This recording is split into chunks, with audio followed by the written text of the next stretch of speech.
Você já sentiu o frio de uma sala onde as paredes parecem que estão te apertando a cada segundo que passa?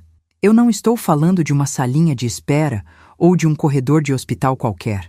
Estou falando de um lugar onde o silêncio é cortado apenas por gritos que ninguém quer ouvir e pelo barulho das chaves batendo nas grades de metal. Por 2 anos, esse foi o meu mundo. 2 anos em que eu olhava para as minhas mãos trêmulas por causa dos remédios que me obrigavam a tomar e me perguntava como eu, Helena Drummond, uma mulher que construiu um império do nada, tinha ido parar ali. O pior de tudo não era o cheiro de desinfetante barato ou a comida sem gosto que descia raspando na garganta. O pior era saber que quem me trancou naquela cela psiquiátrica, quem assinou os papéis e quem olhou nos meus olhos com um sorriso de pena enquanto os enfermeiros me arrastavam, foram os meus próprios filhos. O Ricardo e o Bernardo, os meninos que eu embalei, que eu alimentei, que eu protegi do mundo. Eles me enterraram viva. Eles disseram para todo mundo que eu tinha perdido a razão, que eu era perigosa para mim mesma. E o golpe final, o que quase me matou de tristeza antes mesmo dos remédios fazerem efeito, foi quando eles me disseram que a Isabela, a minha filha mais nova, o meu raio de sol, tinha morrido em um acidente em Curitiba. Eu fiquei ali, naquele inferno, chorando a morte de uma filha que estava viva, enquanto os meus outros 2 filhos gastavam o meu dinheiro e vendiam a minha vida pedaço por pedaço. Mas no dia em que a porta daquele asilo se abriu e eu vi a Isabela parada ali, com o rosto banhado em lágrimas e um advogado ao lado dela, eu soube que o pesadelo deles estava apenas começando, porque se eles achavam que uma mãe esquece o que o próprio sangue fez com ela, eles não conheciam a força de Helena Drummond. Sabe, eu sempre acreditei que a família era o alicerce de tudo, que não importava o quanto o mundo lá fora fosse cruel, dentro de casa a gente estaria seguro. Que tolice a minha. Aos 71 anos, eu descobri que o inimigo mais perigoso é aquele que sabe como você toma o seu café, qual é o seu ponto fraco e como fingir um abraço enquanto procura o lugar exato para enfiar a faca. Eu era a dona de uma rede de clínicas médicas, um patrimônio de 47 milhões de reais, construído com cada gota de suor do meu rosto. Mas para o Ricardo e para o Bernardo, eu não era a mãe deles. Eu era apenas um obstáculo entre eles e uma conta bancária recheada. O Ricardo, meu filho mais velho, sempre teve aquele olhar frio, calculista. Ele se casou com a Patrícia, uma advogada que parece que foi esculpida no gelo. Os 2 sempre cochichavam pelos cantos, sempre olhando para os meus imóveis como se já estivessem escolhendo a cor das cortinas. E o Bernardo? O Bernardo sempre foi o meu calcanhar de Aquiles. O filho que nunca cresceu, que vivia de aparências, gastando o que não tinha para impressionar gente que não gostava dele. Ele se juntou com a Lívia, uma mulher que só pensava em marcas de luxo e viagens para o exterior. Juntos, esses 4 transformaram a minha vida num tabuleiro de xadrez onde eu era a única peça que eles queriam tirar do jogo. E eles conseguiram, por um tempo. Usaram um médico corrupto, um juiz que vende a própria alma por um punhado de notas e uma procuração que eu nunca assinei. Eles me apagaram do mapa, mas a história que eu vou te contar hoje não é só sobre dor. É sobre como eu recuperei cada centavo, cada centímetro da minha dignidade e como eu assisti, de camarote, a queda de cada um deles. Antes de eu te dar todos os detalhes de como esse plano sórdido foi montado e como a minha filha Isabela ressurgiu das cinzas para me salvar, eu queria te pedir uma coisa de coração. Se você gosta de histórias reais, de superação e de justiça, se inscreva aqui no canal. A sua companhia é muito importante para mim e ajuda a levar esses relatos para mais mulheres que, às vezes, estão passando por situações difíceis e precisam de um sopro de esperança. Deixe o seu joinha, curta o vídeo e, se puder, compartilhe com uma amiga. E não esquece de comentar aqui embaixo se você já passou por alguma decepção familiar ou se conhece alguém que enfrentou algo parecido. Vamos conversar, porque a voz de uma mulher, quando se une à de outra, ninguém consegue calar. Agora, presta bem atenção, porque para você entender o tamanho da traição, eu preciso te levar de volta para onde tudo começou. Minha vida nem sempre foi cercada de luxo ou de clínicas famosas. Se você me visse há 50 anos, você veria uma jovem enfermeira de pés inchados e mãos calejadas, correndo pelos corredores de um hospital público no interior de São Paulo. Eu comecei aos 22 anos, sem herança, sem padrinho, sem nada além de um diploma e uma vontade inabalável de vencer. Eu me lembro como se fosse hoje do cheiro do éter, do barulho das macas e da exaustão que parecia que ia me derrubar a qualquer momento. Eu trabalhava em turnos dobrados, às vezes passava 24, 36 horas sem dormir direito, só comendo um pão dormido e um café ralo. Eu economizava cada centavo. Enquanto as minhas colegas compravam roupas novas ou saíam para se divertir, eu colocava cada moedinha num pote de vidro. Eu tinha um plano. Eu queria mais do que apenas cuidar das pessoas sob as ordens de outros. Eu queria criar um lugar onde o atendimento fosse humano, onde a pessoa não fosse apenas um número num prontuário. Foram 15 anos de sacrifício absoluto. Eu não via o sol. Eu não tinha feriado. Eu mal tinha tempo de ver os meus filhos crescerem. E isso é uma dor que carrego até hoje. Talvez a minha ausência na infância deles tenha plantado a semente desse monstro que eles se tornaram. Mas eu fazia tudo por eles. Eu queria que eles tivessem o que eu nunca tive. Aos 37 anos, com o dinheiro que juntei e um empréstimo que quase me tirou o sono por meses, abri minha primeira clínica popular. Era um lugarzinho humilde, com 3 consultórios pequenos e uma recepção onde o ventilador mais fazia barulho do que refrescava. Mas eu estava ali, todos os dias, às 6 da manhã, limpando o chão se fosse preciso, atendendo cada paciente com um sorriso. As pessoas começaram a vir, começaram a falar bem e a clínica cresceu. Em 10 anos, eu já tinha 3 unidades. Em 20 anos, eram 11. Eu investi em equipamentos que ninguém mais tinha. Contratei médicos que tinham alma, não só técnica. Meu patrimônio foi crescendo, as casas, a chácara que era o meu refúgio, os investimentos, tudo foi construído com o meu sangue. E eu, na minha ingenuidade de mãe, achei que estava fazendo o certo quando decidi, aos 68 anos, que era hora de desacelerar um pouco. Eu queria aproveitar meus netos, queria viajar com a Isabela, queria finalmente respirar. Eu distribuí as ações, dei um pedaço do meu império para cada um, achando que estava garantindo o futuro deles. Mal sabia eu que estava dando as armas para que eles me destruíssem. O Ricardo sempre foi o mais vocal sobre o dinheiro. Ele trabalhava comigo na administração, mas eu percebia que o brilho nos olhos dele não era por causa de um projeto bem-sucedido, era quando ele via os balanços financeiros. Ele e a Patrícia viviam comentando sobre como a empresa poderia render mais se a gente cortasse gastos com benefícios sociais ou se cobrasse mais caro nas consultas populares. Eu batia o pé. Eu dizia que a alma da empresa era o acesso para quem não tinha nada. Isso irritava o Ricardo profundamente. Ele me via como uma velha teimosa, uma relíquia do passado que estava atrapalhando o crescimento real do negócio. Já o Bernardo era o oposto. Ele não queria gerir nada. Ele só queria gastar. Ele aparecia na minha casa com carros que custavam o valor de um apartamento, roupas que custavam o salário mensal de um dos meus médicos, e sempre com aquela conversinha. Mãe, tive um probleminha no investimento. Me adianta um valor? E eu, coração de mãe, dava. Dava porque achava que ele ia aprender. Dava porque não queria ver meu filho em dificuldade. Mas o dinheiro que eu dava nunca era suficiente. A Lívia, a esposa dele, era como um buraco negro de ganância. Nada bastava. A única que nunca me pediu um centavo foi a Isabela. Ela seguiu os meus passos, mas foi além. Formou-se em medicina, especializou-se em psiquiatria e decidiu que o caminho dela era nos hospitais públicos, longe do brilho do meu império. Ela morava em Curitiba, tinha a vida dela, o consultório dela. Ela me ligava todas as noites. Mãe, você tomou sua água? Mãe, você descansou hoje? Ela era a única que se preocupava com a Helena pessoa, não com a Helena dona das clínicas. E era justamente por isso que o Ricardo e o Bernardo a odiavam tanto. Eles diziam que ela era a preferidinha, que eu ia deixar tudo para ela porque ela era boazinha.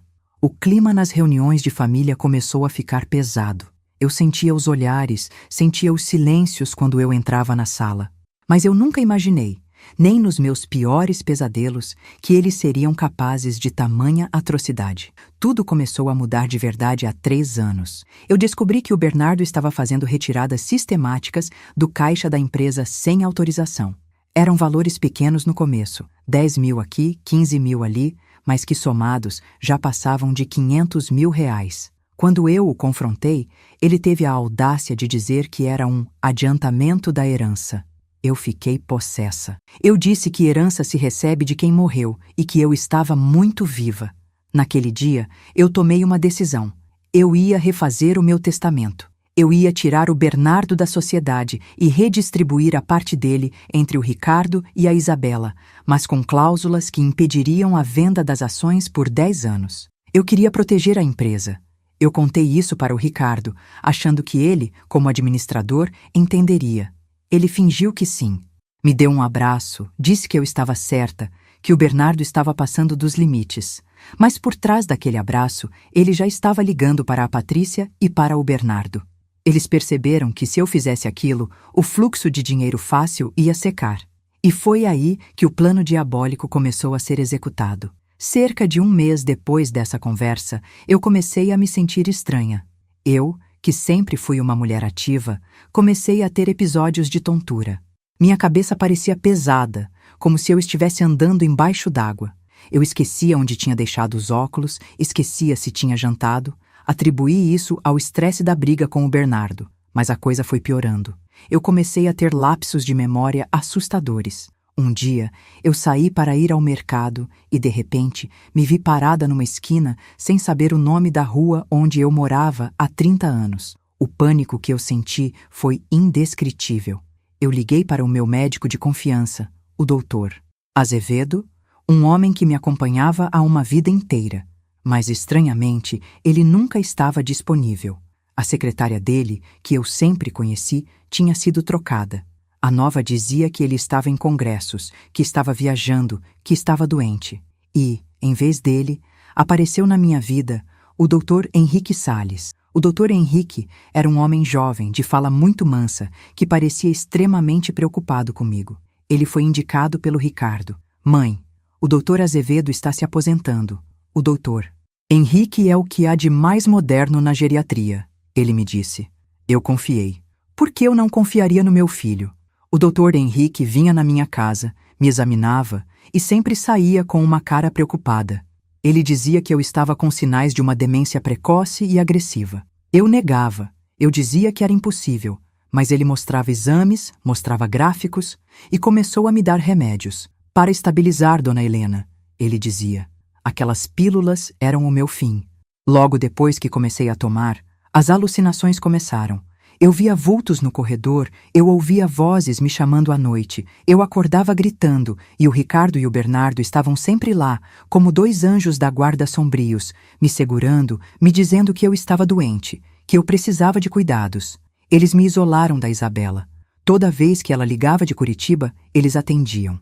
Diziam que eu estava dormindo, que eu estava confusa, que não era bom ela vir porque a minha agitação aumentava quando eu via gente de fora. Eles criaram um muro de mentiras em volta de mim, enquanto as pílulas do Dr. Henrique apagavam a luz da minha mente. Eu me sentia presa no meu próprio corpo. Eu tentava falar, mas as palavras saíam arrastadas. Eu tentava pensar, mas era como se houvesse uma névoa constante na minha frente. E foi nesse estado, dopada, confusa e apavorada, que eles me levaram para o Recanto da Paz. O nome parece um convite ao descanso, não é? Mas para mim, foi o nome da minha sentença de morte em vida. Eu me lembro da manhã em que eles chegaram. Eu não tinha forças, nem para levantar da cama. O Ricardo estava com um papel na mão. A Patrícia estava com aquele olhar de triunfo escondido, atrás de uma máscara de preocupação. E o Bernardo nem conseguia olhar nos meus olhos. Tinha 2 homens de branco com eles. Eu tentei perguntar o que estava acontecendo, mas minha língua parecia um pedaço de borracha na boca. Eles me pegaram pelos braços. Eu tentei lutar, eu juro que tentei. Eu soltei um grito que veio do fundo da minha alma, mas ninguém veio me acudir. Eles me levaram para uma ambulância e, enquanto o motor ligava, eu vi a minha casa ficando para trás. Eu vi a vida que eu construí sumindo no horizonte. Tudo o que eu ouvia era a voz do Ricardo dizendo: "É para o seu bem, mãe. Você vai descansar agora." Quando eu acordei, eu estava numa sala nua. Uma cama estreita, uma janela com grades bem grossas e um cheiro insuportável de cloro. Uma mulher entrou, uma tal de doutora Sônia, com um jaleco impecável e um coração de pedra. Ela me olhou como se eu fosse um objeto quebrado que precisava ser guardado.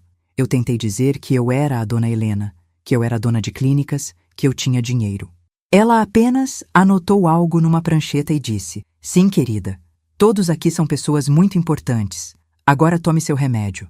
Eu me recusei. Eu fechei a boca com força. Foi a primeira vez que eu senti a violência daquele lugar.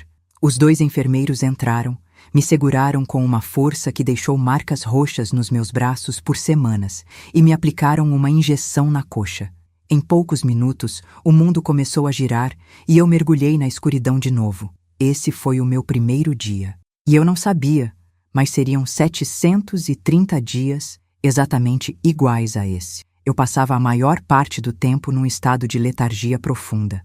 Eles me davam um coquetel de remédios que me impedia de pensar, mas havia momentos, breves momentos, em que a medicação perdia um pouco do efeito e a minha lucidez voltava como um relâmpago. Nesses momentos, eu chorava. Eu chorava pela minha empresa, que eu sabia que estava sendo dilapidada. Eu chorava pela minha chácara, pelas minhas plantas que ninguém devia estar regando. E, principalmente, eu chorava pela Isabela. O Ricardo e o Bernardo me visitavam uma vez por mês.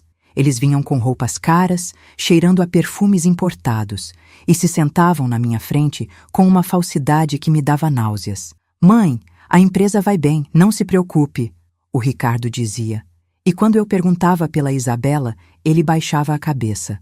"Mãe, a gente não queria te contar para não piorar seu estado, mas a Isabela sofreu um acidente de carro voltando de um plantão. Ela não resistiu. Naquele momento, o chão desapareceu. Eu não tinha mais por que lutar. Se a minha única filha que me amava estava morta, por que eu haveria de querer sair daquele lugar? Eu me entreguei. Eu comecei a tomar os remédios sem resistir. Eu queria que o tempo passasse rápido. Eu queria que o fim chegasse. Eu não sabia que aquela era a maior mentira de todas.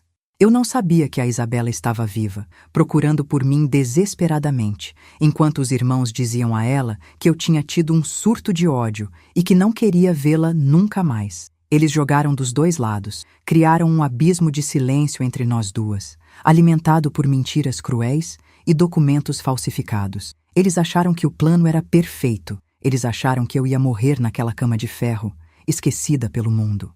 Mas eles esqueceram de um detalhe. O amor de uma filha é capaz de derrubar qualquer muro, até os muros de um asilo psiquiátrico protegido por juízes e médicos corruptos. Para você entender o peso do que eles me tiraram, eu preciso que você feche os olhos por um segundo e tente imaginar uma mulher de 20 e poucos anos, sozinha, numa rodoviária, com uma mala de papelão e 2 meninos pequenos pendurados na saia. Essa era eu. O meu falecido marido, o pai do Ricardo e do Bernardo, nos deixou cedo demais, vítima de uma doença que a medicina daquela época não conseguiu curar. Eu fiquei sem nada, a não ser a minha formação de enfermeira e uma promessa que fiz no túmulo dele, que os nossos filhos nunca passariam fome. E eu cumpri essa promessa com juros, mas o preço foi a minha própria juventude. Eu me lembro de noites de inverno em que eu trabalhava na emergência de um hospital público, onde o frio entrava pelas frestas das janelas quebradas, e eu sentia as minhas pernas tremerem de exaustão.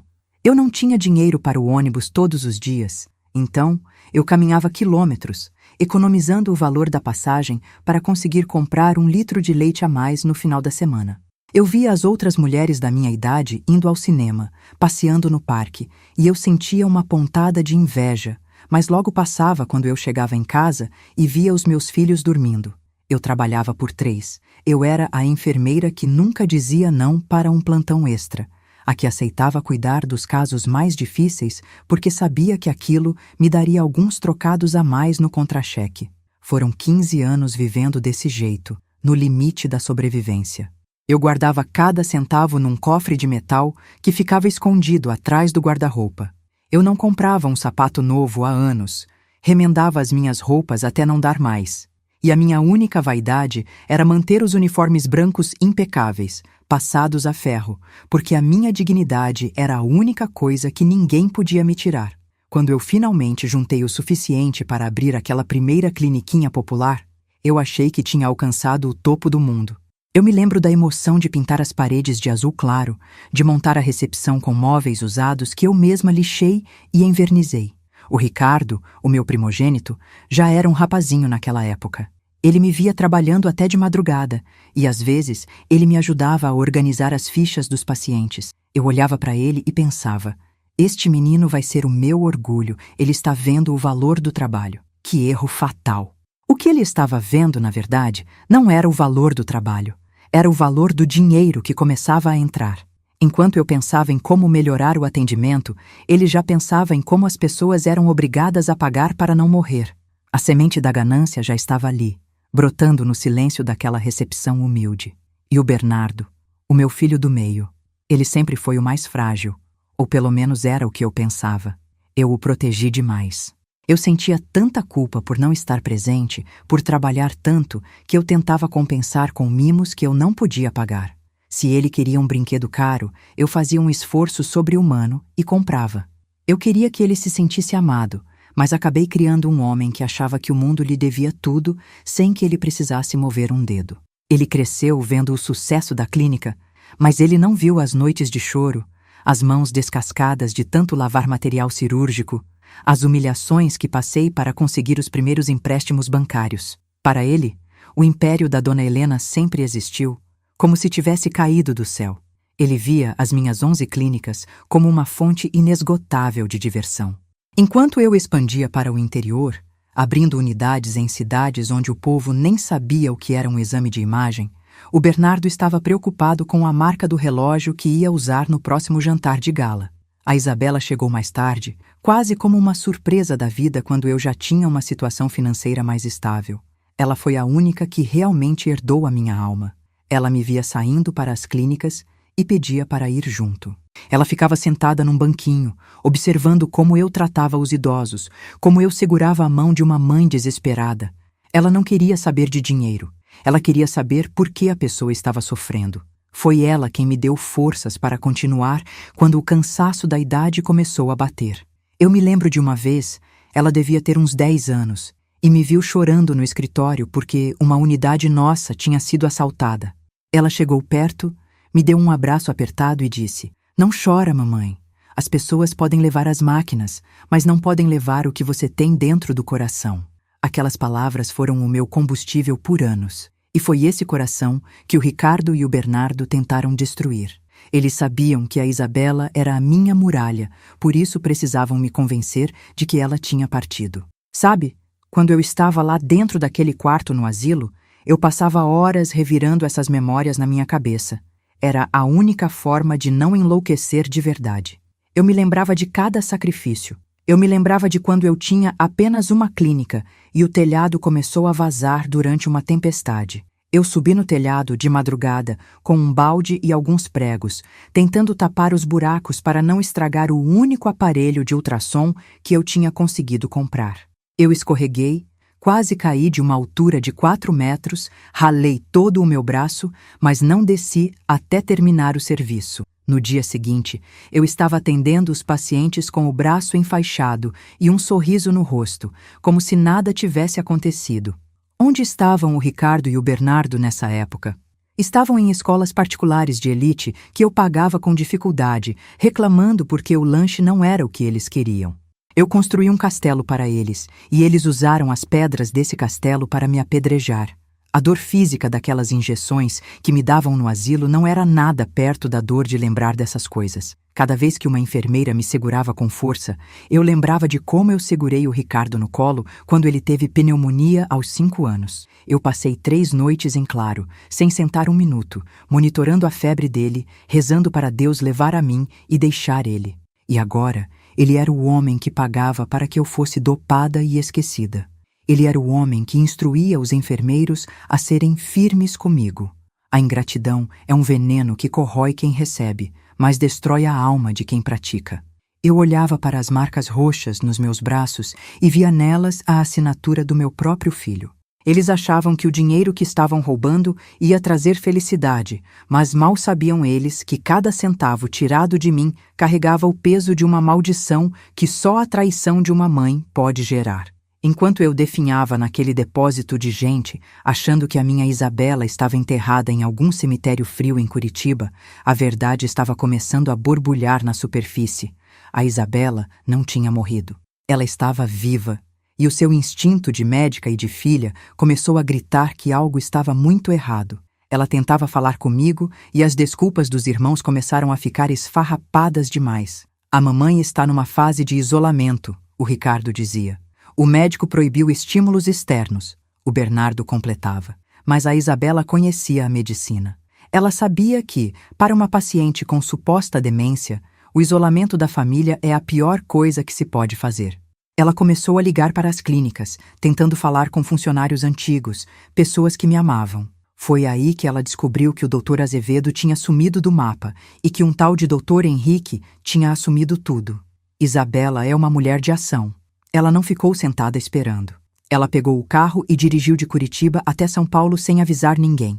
Ela foi direto na minha casa, aquela casa que eu comprei com tanto orgulho, com o jardim que eu cuidava pessoalmente. Quando ela viu a placa de "Vende-se" na fachada, o coração dela quase parou.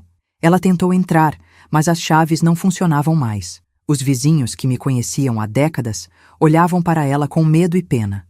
Uma vizinha mais antiga, a dona Mercedes, chegou no portão e sussurrou: "Menina, tiraram sua mãe daqui no meio da noite, ela gritava tanto, disseram que ela tinha ficado louca."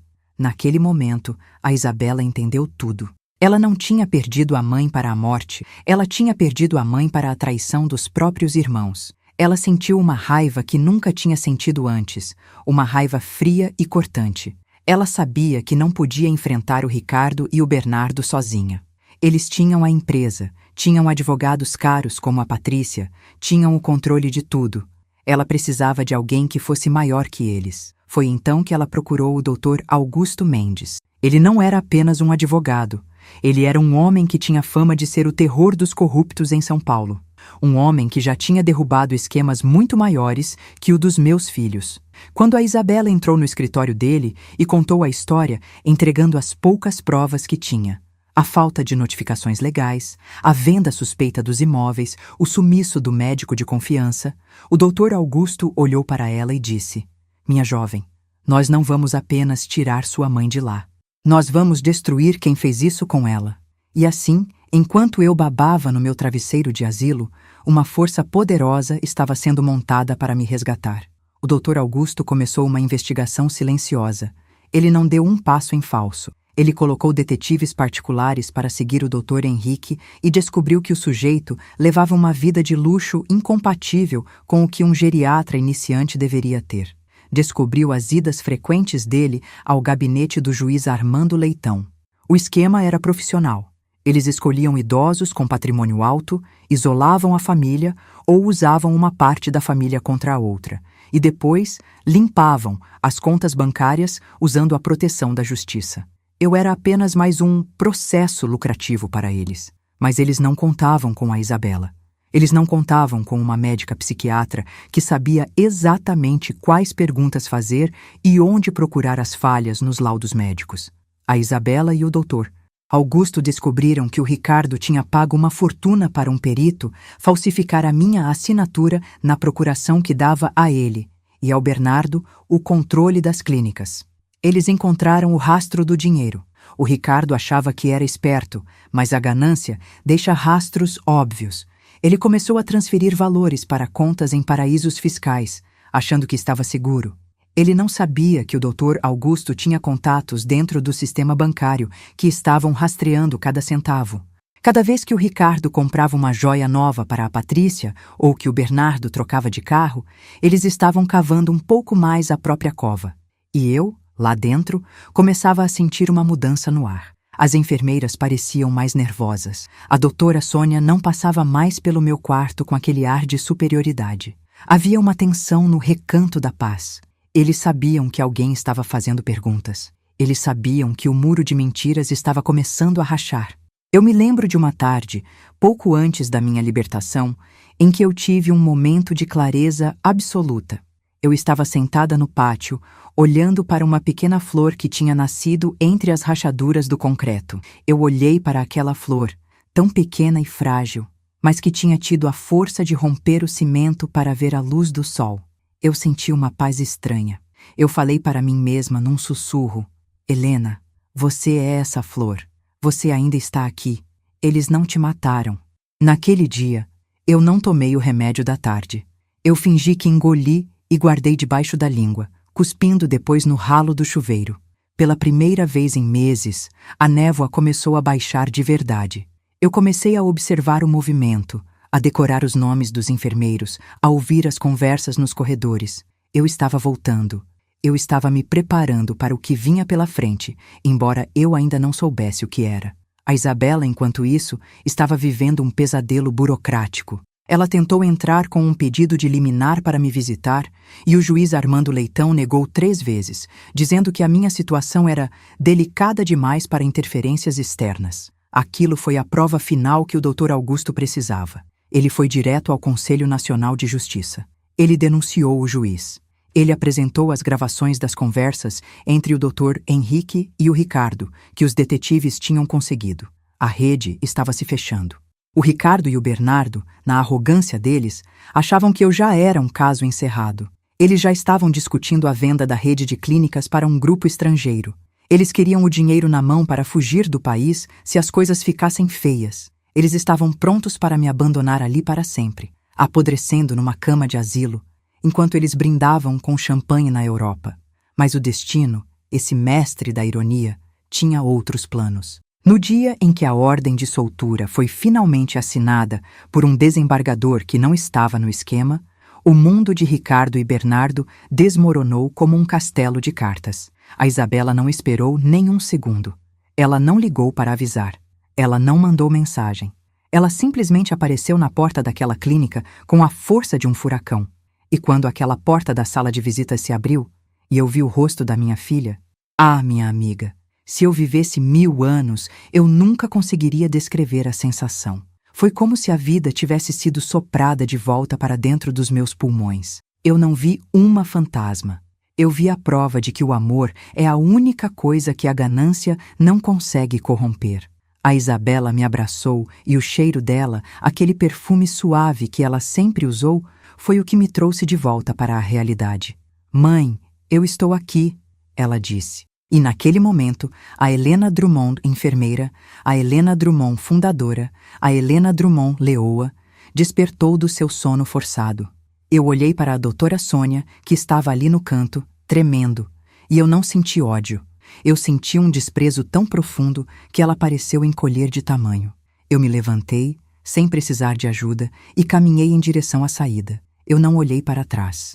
Eu só olhava para frente, para onde o sol brilhava, e onde a minha vingança estava sendo preparada com todo o cuidado que um prato frio exige. Quando o carro de Isabela cruzou o portão daquela clínica, eu senti o vento bater no meu rosto e pela primeira vez em 730 dias, aquele ar não tinha cheiro de hospital ou de medo. Tinha cheiro de chuva chegando, cheiro de asfalto, cheiro de vida. Eu olhei para as minhas mãos e elas ainda tremiam, um reflexo amargo de todos os químicos que injetaram em mim.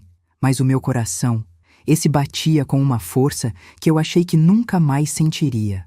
A Isabela não soltava a minha mão. Ela chorava baixinho, um choro de alívio que parecia lavar toda a sujeira daqueles 2 anos. O Dr. Augusto, sentado no banco da frente, mantinha os olhos fixos na estrada, mas eu via pelo retrovisor que ele estava atento a cada carro que passava por nós. Ele sabia que a nossa saída de lá era o início de uma guerra, e em guerra a gente não baixa a guarda nem para respirar. Nós fomos direto para Curitiba. Isabela não queria que eu ficasse em São Paulo, onde o Ricardo e o Bernardo tinham olhos e ouvidos em cada esquina. A viagem foi longa, e eu passei a maior parte do tempo em silêncio, observando as luzes das cidades passando pela janela. Eu parecia uma criança que via o mundo pela primeira vez. Cada outdoor, cada posto de gasolina, cada árvore na beira da estrada era uma prova de que eu estava de volta. Mas a minha mente não parava. Eu ficava imaginando o que eles estariam fazendo naquele exato momento. Será que o Ricardo já tinha recebido o telefonema daquela diretora medrosa da clínica? Será que o Bernardo estava brindando com a Lívia em algum restaurante caro, usando o dinheiro que eu suei para ganhar? A raiva começou a substituir o cansaço. Uma raiva lúcida, gelada, que me manteve acordada durante todo o trajeto. Chegamos na casa da Isabela, já passava da meia-noite. Era um sobrado aconchegante, com muitas plantas e livros, exatamente como ela. Ela me instalou no quarto de hóspedes, com lençóis de algodão limpos e um travesseiro que não parecia uma pedra. Mas antes de eu me deitar, ela me deu um copo de suco e se sentou na beira da cama. Ela me contou tudo. Contou como os irmãos tinham montado a farsa da morte dela, como tinham apresentado documentos falsos de um acidente que nunca aconteceu, e como tinham convencido o juiz Armando Leitão de que ela era uma filha ausente e gananciosa que só queria o meu dinheiro.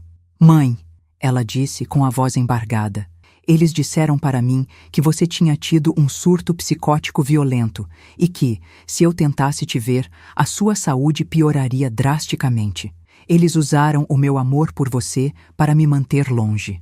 Aquilo foi o golpe final na minha piedade. Eles não apenas me prenderam, eles roubaram o luto de uma mãe por uma filha viva e o luto de uma filha por uma mãe que eles queriam morta. Os primeiros 15 dias em Curitiba foram dedicados à minha recuperação física. Isabela, como psiquiatra, montou um protocolo de desintoxicação rigoroso. Eu precisava limpar o meu organismo daqueles antipsicóticos fortíssimos que o Dr. Henrique me prescrevia para me manter dócil. Não foi fácil. Eu tive crises de abstinência, suores frios, pesadelos horríveis onde eu ainda estava trancada naquela cela branca. Mas a Isabela estava lá, todas as noites, segurando a minha mão, me lembrando de quem eu era. Você é a Helena Drummond, mãe. Você construiu tudo do nada. Você não vai cair agora. E eu não caí. Eu comia cada colher de sopa, bebia cada litro de água, fazia cada caminhada curta no quintal, como se estivesse treinando para uma maratona. Eu precisava estar forte. Eu precisava que a minha mente voltasse a ser a navalha que sempre foi, para que eu pudesse enfrentar os monstros que eu mesma criei. Foi durante esse período que conheci o outro aliado fundamental nessa história, o Silas. O Dr. Augusto o trouxe até a casa da Isabela numa tarde de terça-feira. O Silas era um homem magro, de óculos de grau grosso e um jeito tímido. Mas quando ele abria o laptop, ele se transformava. Ele era um perito em crimes financeiros e rastreamento de dados. O Dr. Augusto o apresentou como o homem que encontra agulha em palheiro de diamantes. E ele encontrou. Em menos de uma semana, o Silas mapeou o caminho do dinheiro. Ele me mostrou, em gráficos frios na tela do computador, como o Ricardo e o Bernardo tinham esvaziado as minhas contas. Foram mais de R$ 1.800.000 transferidos para contas fantasmas, em nome de empresas de fachada. Ele me mostrou as escrituras dos meus imóveis comerciais, vendidos por valores muito abaixo do mercado, para amigos da Patrícia, que logo depois os revendiam pelo preço real, dividindo o lucro com o Ricardo. Ouvir aquilo era como levar chicotadas. Cada imóvel que eu comprei tinha uma história. Aquele prédio na Zona Sul, eu me lembro de ter passado noites fazendo contas para saber se o aluguel ia cobrir a prestação do banco. A chácara onde eu pretendia passar os meus últimos anos, cuidando das minhas orquídeas, eles a colocaram à venda como se fosse um entulho qualquer. O Silas descobriu até as joias que eu tinha no cofre do banco, peças que foram da minha mãe, coisas de valor sentimental incalculável. A Patrícia tinha sido vista usando o meu colar de esmeraldas num evento de caridade em São Paulo. O cinismo dessa gente não tinha limites. Eles achavam que eu nunca mais voltaria para cobrar a conta. Eles achavam que a velha louca morreria em silêncio. Enquanto o Silas rastreava o dinheiro, o Dr. Augusto preparava o cerco legal. Ele me explicou que não bastava apenas provar que eu estava lúcida. Precisávamos provar a conspiração. Precisávamos ligar o Dr. Henrique Salles ao juiz Armando Leitão e ao Ricardo. E foi aí que o trabalho de detetive do Dr. Augusto brilhou. Ele descobriu que o Dr. Henrique não era psiquiatra nem geriatra. Ele era um clínico geral que tinha tido o registro suspenso em outro estado por fraude em laudos de seguros. Ele era um mercenário de jaleco. E o juiz? O juiz Armando era uma peça conhecida nos corredores escuros do judiciário. Ele já estava sendo investigado silenciosamente por um grupo de corregedores por causa de outras internações suspeitas. O meu caso era a peça que faltava para o quebra-cabeça deles fechar. Eu me lembro de uma reunião que tivemos na sala da Isabela, com mapas, fotos e documentos espalhados por todo o tapete. O Dr. Augusto olhou para mim e perguntou: Dona Helena, a senhora está pronta para o confronto? Porque eles vão tentar te desmoralizar. Eles vão dizer que a senhora está sendo manipulada pela Isabela. Eles vão usar cada fraqueza sua contra a senhora. Eu respirei fundo, senti a firmeza nas minhas pernas e respondi: Doutor, eu passei 2 anos sendo dopada e humilhada. Eu não tenho mais fraquezas. Eu só tenho um objetivo: ver a justiça ser feita. Eu quero o que é meu de volta, mas acima de tudo, eu quero que eles sintam o peso da verdade. Naquele dia, o plano foi traçado. Nós não íamos entrar com um processo comum. Nós íamos dar um golpe de mestre, um que eles não teriam tempo de reagir. Nós decidimos que eu permaneceria desaparecida por mais um tempo. Para o Ricardo e o Bernardo, eu tinha fugido da clínica ou tinha sido sequestrada pela Isabela. Mas eles não tinham certeza de onde eu estava ou de qual era o meu estado mental. Eles entraram em pânico. O Silas interceptou e-mails e mensagens de texto onde o Ricardo gritava com o Bernardo, acusando-o de ter sido descuidado. A Patrícia tentava manter a calma, sugerindo que eles entrassem com uma queixa-crime contra a Isabela por sequestro de incapaz. Mal sabiam eles que a incapaz estava sentada numa poltrona em Curitiba, analisando cada passo deles. Nós precisávamos de provas físicas do suborno ao juiz, e o Silas conseguiu. Ele rastreou uma transferência de R$200 mil feita de uma conta ligada a uma das clínicas para uma conta de uma empresa de consultoria que pertencia à esposa do juiz Armando. Era o batom na cueca, como dizem por aí. Enquanto esperávamos o momento certo de agir, eu comecei a retomar o contato com algumas pessoas da minha confiança na rede de clínicas. Eu precisava saber como estava o atendimento, como os funcionários estavam sendo tratados. As notícias não eram boas. O Ricardo tinha cortado todos os programas sociais. As clínicas populares, que eram o meu orgulho, agora cobravam taxas abusivas e o tempo de consulta tinha sido reduzido para 10 minutos. Os médicos estavam desmotivados, os equipamentos estavam sem manutenção. Aquilo me doeu mais do que a perda do dinheiro. Eu construí aquelas clínicas para servir a comunidade, não para serem máquinas de extorquir gente pobre. Foi aí que eu percebi que a minha volta não era apenas por mim, era por todas as pessoas que dependiam daquele serviço. Uma noite, eu estava no jardim da Isabela, olhando para as estrelas. O silêncio de Curitiba era tão diferente do barulho constante da clínica psiquiátrica. Eu lembrei de quando o Ricardo era pequeno e teve uma febre muito alta. Eu passei a noite toda fazendo compressas de água fria nele, rezando para que ele ficasse bem. Eu lembrei do Bernardo aprendendo a andar, dos tropeços dele e de como eu corria para levantá-lo. Como foi que eu falhei tanto? Onde foi que o amor se transformou nessa ganância doentia? A Isabela chegou por trás e colocou um xale nos meus ombros. Não se culpe, mãe, ela disse, como se estivesse lendo os meus pensamentos. A escolha foi deles. Você deu as ferramentas, mas eles escolheram o que construir. Eles escolheram a destruição. Ela tinha razão. Eu não podia carregar o peso da maldade deles nas minhas costas. Eu precisava me libertar da culpa para poder exercer a justiça. O doutor Augusto então nos deu o sinal verde. Ele tinha conseguido uma audiência especial com um desembargador de alto escalão, alguém que estava acima de qualquer suspeita e que já vinha acompanhando a investigação sobre o juiz Armando. Nós íamos apresentar todas as provas de uma vez. Os laudos falsos, a perícia grafotécnica que provava que as assinaturas na procuração eram falsas, o rastreamento do dinheiro e a prova do suborno. Mas o golpe final seria a minha presença física. Eu não ia apenas como uma voz num processo. Eu ia como a prova viva do crime deles. Nós agendamos a nossa ida para São Paulo em segredo absoluto. Viajamos em carros separados, usamos hotéis diferentes. O Dr. Augusto queria evitar qualquer chance de o Ricardo tentar algo desesperado antes da audiência. Na véspera do dia marcado, eu não consegui dormir. Eu olhava para as minhas roupas, um conjunto de linho elegante que a Isabela tinha comprado para mim. Eu queria parecer a Dona Helena de sempre. Firme, elegante, no controle. Eu me olhei no espelho e vi uma mulher que tinha envelhecido 10 anos em 2, mas cujos olhos tinham recuperado o brilho da inteligência. As rugas agora não eram apenas de tempo, eram de sobrevivência. Eu passei a mão pelo meu rosto e senti a pele firme. O veneno dos remédios tinha saído do meu corpo, e agora, o que corria nas minhas veias era o desejo de reparação.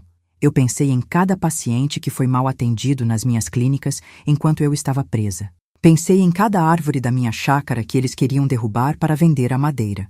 Pensei na Isabela, que quase perdeu a mãe para a ganância dos irmãos. No dia seguinte, o sol nasceu forte em São Paulo. O Dr. Augusto e o Silas vieram me buscar no hotel. Nós fomos para o prédio do Tribunal de Justiça. O meu coração batia compassado, mas sem medo. Eu me sentia como se estivesse indo para uma das minhas reuniões de diretoria, onde eu tinha que tomar decisões difíceis para o bem da empresa. Mas desta vez, a decisão era sobre a vida de quem eu mais amei.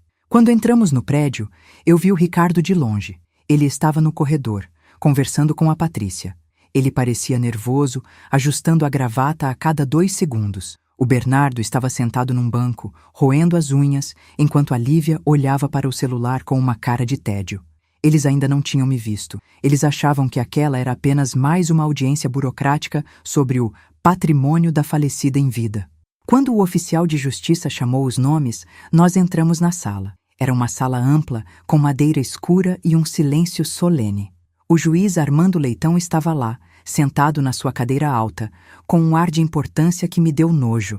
O Ricardo e o Bernardo entraram logo atrás, sentando-se à mesa da defesa com a Patrícia e outros 2 advogados. Eles estavam rindo de algo que a Patrícia sussurrou.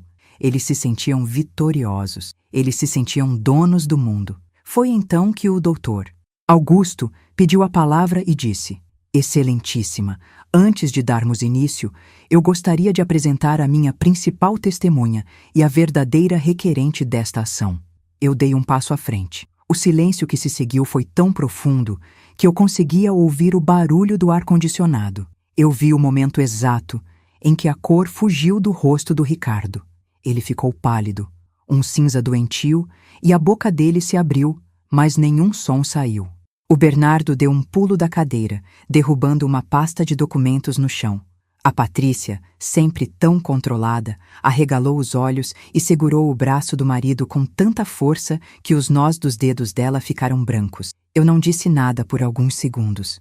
Eu apenas caminhei até a frente da mesa, olhei nos olhos do juiz Armando, que parecia ter visto um fantasma, e depois virei o rosto lentamente para os meus filhos. Bom dia, Ricardo.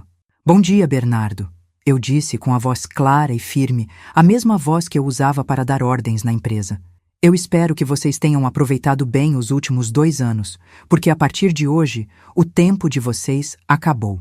O impacto daquelas palavras foi como uma explosão na sala. O juiz tentou manter a ordem, batendo o martelo, mas as mãos dele tremiam visivelmente. O Ricardo tentou balbuciar algo. Mãe, você está confusa. Você fugiu da clínica? Mas o doutor Augusto o interrompeu com uma autoridade que calou a todos. Dona Helena Drummond não está confusa, Sr. Ricardo. Ela está aqui para retomar o que lhe foi roubado. E nós temos as provas de como o senhor, seu irmão e os seus cúmplices orquestraram esse crime.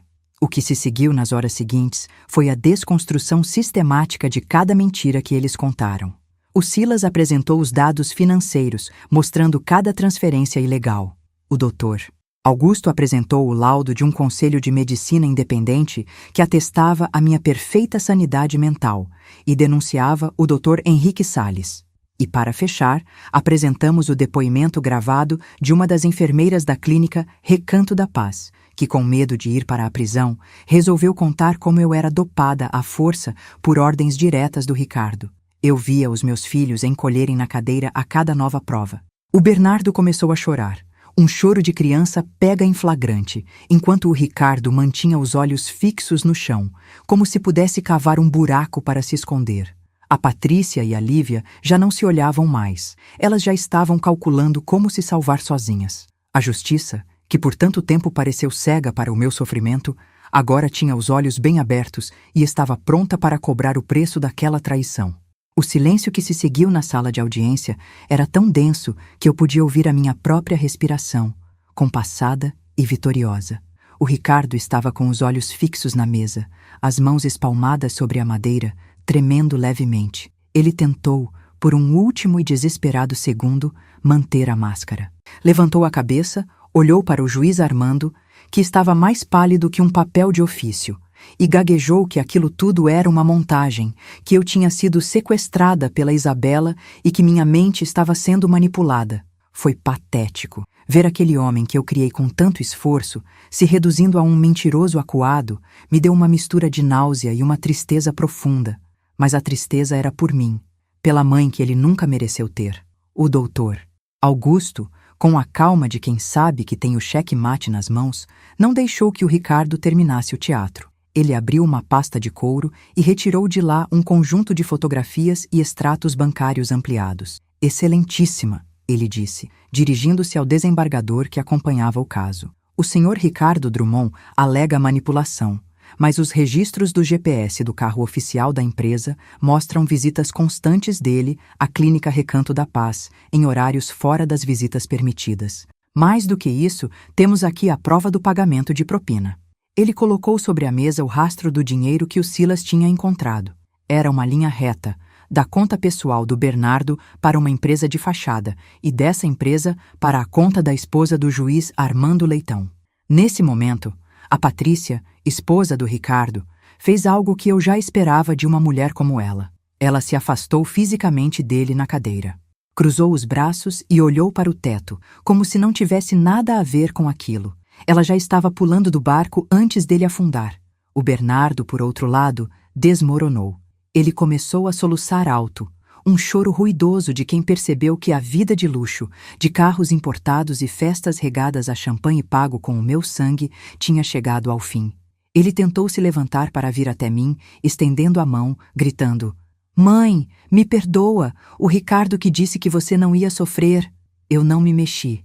Não dei um passo. Apenas olhei para ele com um olhar que dizia tudo o que eu guardei naqueles 2 anos de asilo. "Bernardo", eu disse, com a voz baixa, mas que ecoou por toda a sala, "você não está chorando porque está arrependido. Você está chorando porque a fonte secou. Você não se importou se eu ia sofrer quando me viu sendo arrastada por enfermeiros. Você não se importou quando gastou o dinheiro que deveria estar pagando os medicamentos dos meus pacientes. Agora, aguente as consequências como o homem que você nunca foi." O desembargador, um homem de semblante severo que não tinha sido comprado, bateu o martelo. Ele ordenou a prisão preventiva imediata de Ricardo e Bernardo Drummond, do Dr. Henrique Salles e da doutora Sônia, a diretora da clínica. O juiz Armando Leitão foi afastado do cargo no mesmo instante, saindo da sala pelos fundos, escoltado, para evitar a vergonha pública, embora a vergonha dele já estivesse estampada em todos os jornais no dia seguinte. Quando os policiais entraram na sala com as algemas, o som do metal batendo foi a música mais doce que eu ouvi em anos. O Ricardo ainda tentou resistir, gritando que era um erro, que ele era o dono das clínicas Drummond. Eu cheguei bem perto dele, a poucos centímetros do seu rosto, e sussurrei: "Você nunca foi o dono de nada, Ricardo. Você foi apenas o inquilino da minha bondade. E o aluguel venceu." A saída do tribunal foi um turbilhão.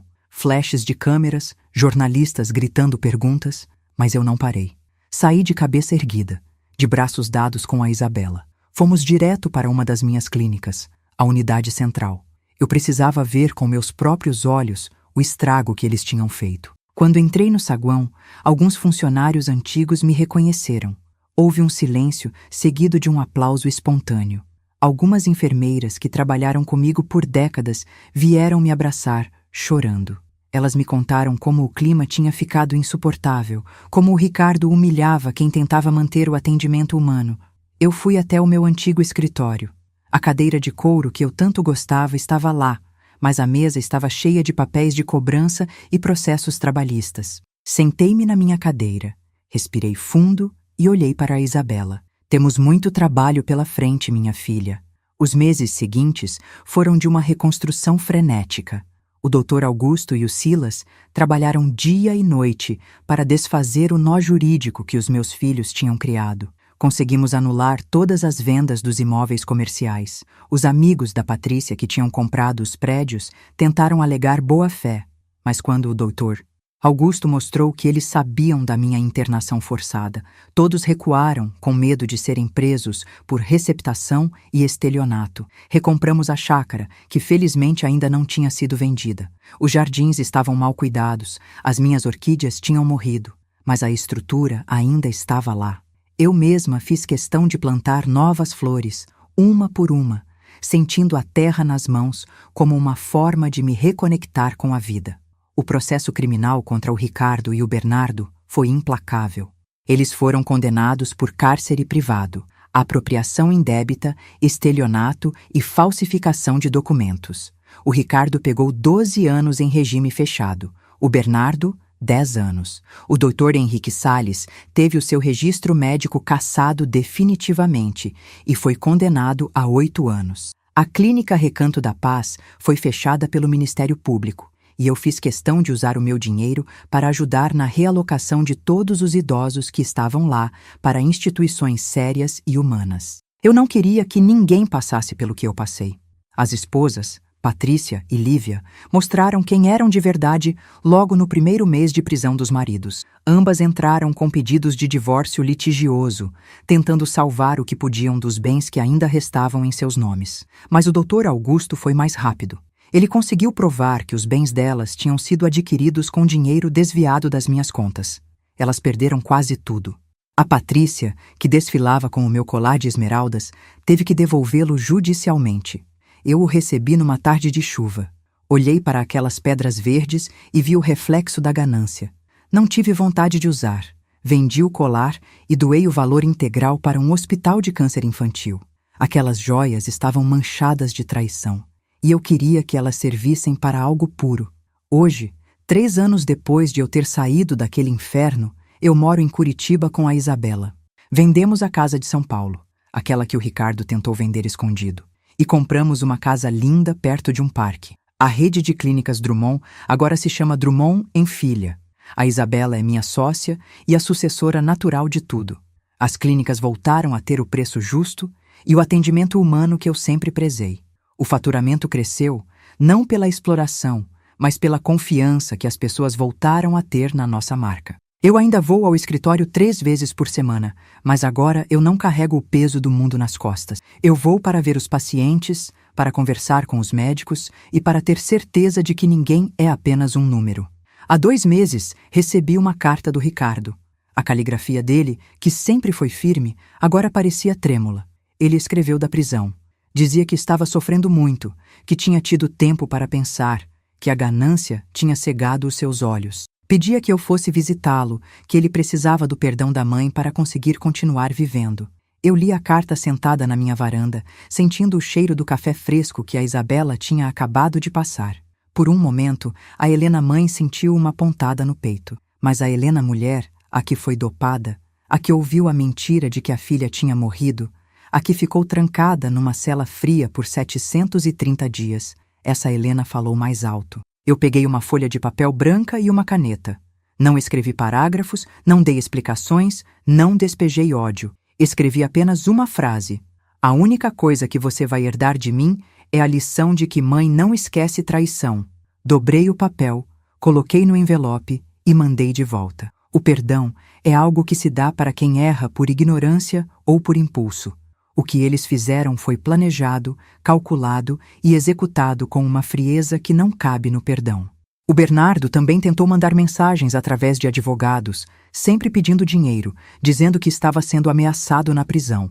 Eu ignorei todas. Eles têm o teto e a comida que o Estado oferece, o que é muito mais do que eles queriam me deixar no final das contas. Às vezes, à noite, eu fico olhando para a Isabela enquanto ela lê um livro ou brinca com os nossos cachorros no jardim.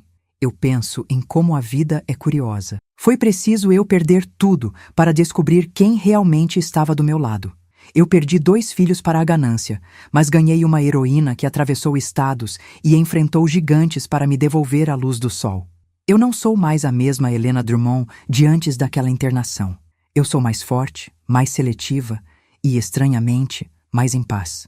Eu aprendi que o patrimônio de 47 milhões de reais é apenas um número. O patrimônio real é poder deitar a cabeça no travesseiro e saber que a justiça tardou, mas me encontrou lúcida e pronta para recomeçar. Eu tenho 71 anos e sinto que a minha vida está apenas na metade. Tenho planos de abrir mais 5 clínicas no sul do país. Tenho planos de viajar com a Isabela para a Europa, não para fugir de nada, mas para celebrar a nossa liberdade. E toda vez que eu vejo uma mulher da minha idade, com aquele olhar de cansaço ou de medo, eu faço questão de parar e conversar. Eu conto a minha história para que elas saibam que a idade não é uma sentença de silêncio. Nós temos voz. Nós temos força, e ai de quem tentar apagar a nossa história. A vida me deu uma segunda chance, e eu não pretendo desperdiçar nenhum segundo dela. O Ricardo e o Bernardo agora são apenas nomes em processos arquivados na minha memória. A Isabela é o meu presente e o meu futuro. E eu sou Helena, a mulher que sobreviveu aos próprios filhos e aprendeu que a vingança mais doce é, simplesmente, ser feliz de novo, com a alma limpa e o coração no lugar certo. Gostou de conhecer a minha história e ver como a justiça finalmente foi feita? Seria muito especial para mim saber o que você achou de tudo isso. Deixe o seu comentário contando se você já viu algo parecido ou qual parte do meu relato mais te tocou. E se você ainda não é inscrita no canal, aproveite agora para se inscrever e fazer parte da nossa comunidade. A sua presença aqui faz toda a diferença para que mais relatos como o meu possam alcançar e inspirar outras pessoas. Um grande abraço e até o nosso próximo encontro.